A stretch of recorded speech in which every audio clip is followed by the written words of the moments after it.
Telugu digital media network లో political కేటగిరీలో number 1 కేవలం 72 గంటల్లో 1,50,00,000 వ్యూస్ పైగా పాపులర్ టీవీ నెట్వర్క్. కొన్ని నియోజకవర్గాలలో కొంతమంది ప్రముఖులు ఉన్న నేపథ్యంలో అక్కడ ఏం జరగబోతుంది అనేది చాలా ప్రతిష్టాత్మకంగా ఉంది. అక్కడ ముఖ్యంగా పిఠాపురం తీసుకుందామండి. పిఠాపురంలో పవన్ కళ్యాణ్ గారి గెలుపు ఈజీ అంటున్నారు కొంతమంది, బట్ అంతే బలం ఉంది వంగా గీత గారు. కులాల వారీగా చూసుకుంటే ఆ కులస్తులు కానీ కాపు కులస్తులు లాస్ట్ టైం 47% వైఎస్ఆర్సీపీకి ఓటేస్తున్నారు.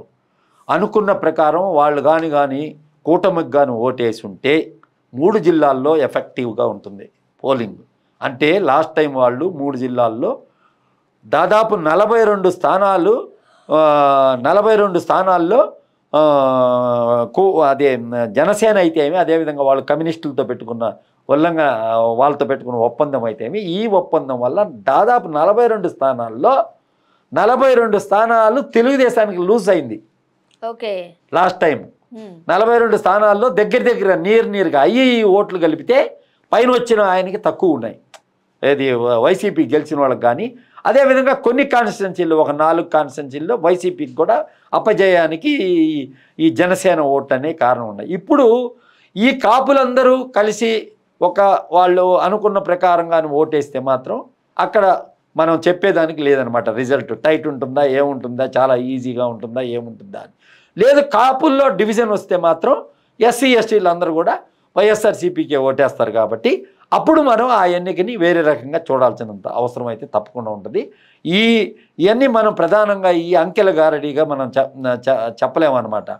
ఏంటంటే ఈసారి జరిగిన పోలింగ్ కానీ ఆ టైట్నెస్ కానీ ఏంటంటే ఇది కానీ కుప్పం కానీ అదేవిధంగా లోకేష్ కాన్స్టిట్యున్సీ ఉంది.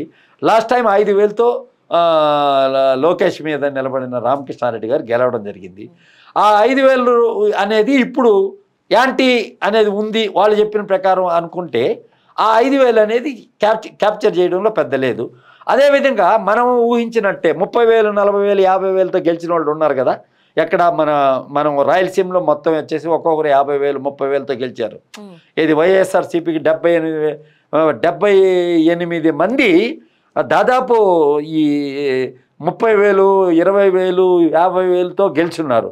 వాళ్ళు మనం చెప్పాం కాబట్టి చంద్రబాబు నాయుడు గారు అయితే ఏమి, అదేవిధంగా ఆది భవానీ అనే అమ్మాయి మన ఇక్కడ కంటెస్ట్ చేసింది, మా రాజమండ్రిలో కంటెస్ట్ చేసింది మన ఎర్రనాయుడు గారు అమ్మాయి. ఆ అమ్మాయి కూడా 31,000 దాకా మెజార్టీతో గెలిచింది.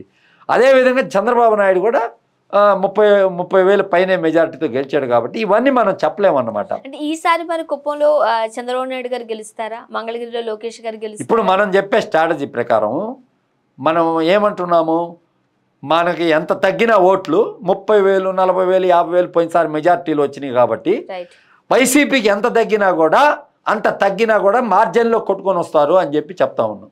వీళ్ళ ఎఫెక్ట్ కొన్ని జిల్లాల వరకే ఉంటుందన్నమాట. కడపలో ఎవరు గెలుస్తారంటారు మరి?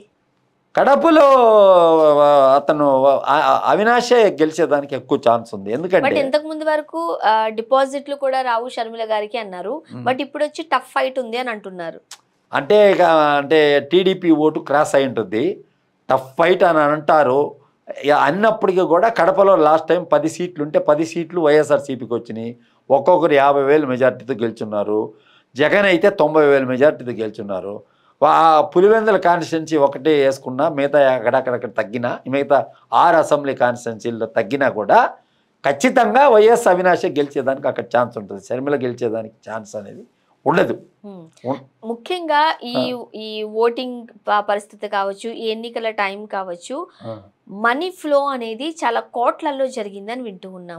అంటే విచ్చలవిడిగా డబ్బు ఖర్చు పెట్టారు అని బోత్ పార్టీస్ పెట్టారు. ఒక్క పార్టీయే కాదు, 2 పార్టీలు పెట్టారనమాట. ఎవరికి వాళ్ళకి ప్రిస్టేజ్ అని చెప్పి, అంటే ప్రిస్టేజ్ కాదు, గెలిచిపోతున్నాము అనే ఒక తలంపుతో, గెలిచిపోతున్నాము అధికారంలోకి వస్తాం, అధికారంలో రాకపోతే ఇబ్బంది పడతాము అనే ఒక ఉద్దేశంతో ఎవరికి వాళ్ళు కూడా డబ్బు ఖర్చు పెట్టడం జరిగింది.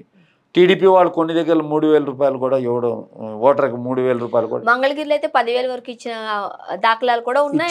ఎందుకంటే ఆ అమ్మాయి ఆ కమ్యూనిటీ ఎక్కువ ఉంటారు, పద్మశాలి కమ్యూనిటీ అక్కడ ఉన్నప్పటికి కూడా లాస్ట్ టైం పద్మశాలీలు ఈక్వల్గా నా వైఎస్ జగన్కి కానీ అదేవిధంగా చంద్రబాబు నాయుడు గారు కానీ సరి సమానంగా ఓట్లు వేశారు. మనం తీసుకున్న ఫిగర్లన్నీ కూడా అంటే బెనిఫిటర్స్ ఎక్కువ ఉంటే కూడా మనం 50% తీసుకున్నాం. కొత్తగా ఈ తెలుగుదేశం మేనిఫెస్టోలో ఉన్న కొన్ని అంశాలు నచ్చినప్పుడు డైవర్ట్ అవుతారేమో. ఎందుకంటే లాస్ట్ టైము ఆడవాళ్ళు ఎక్కువ ఓటు 47% వరకు తెలుగుదేశానికి వేసున్నారు. ఎందుకు వేసున్నారంటే పసుపు కుంకుమ వల్ల వేసున్నారు. పసుపు కుంకుమ అని చెప్పి 10,000 లాస్ట్లో వేశారు కదా, ఆ 10,000 వేసిన దానివల్ల వేసున్నారు. లాస్ట్ టైం డిఫరెన్స్ 33 లక్షల ఓట్లు డిఫరెన్స్, వైఎస్ఆర్సీపీకి 57 లక్షలు వస్తే దీనికి 122 దాకా వచ్చిందనమాట. కాబట్టి ఏంటంటే 33 అంత అంత అంత ఓట్లు వచ్చినాయి. ఇప్పుడు ఎంత యాంటీ ఇన్కంబెన్స్ ఉన్నా ఏమున్నప్పటికీ కూడా జగన్మోహన్ రెడ్డి గారు తిరిగి ముఖ్యమంత్రి అయ్యేదానికి ఏ విధమైన సందేహం లేదని చెప్పవచ్చు.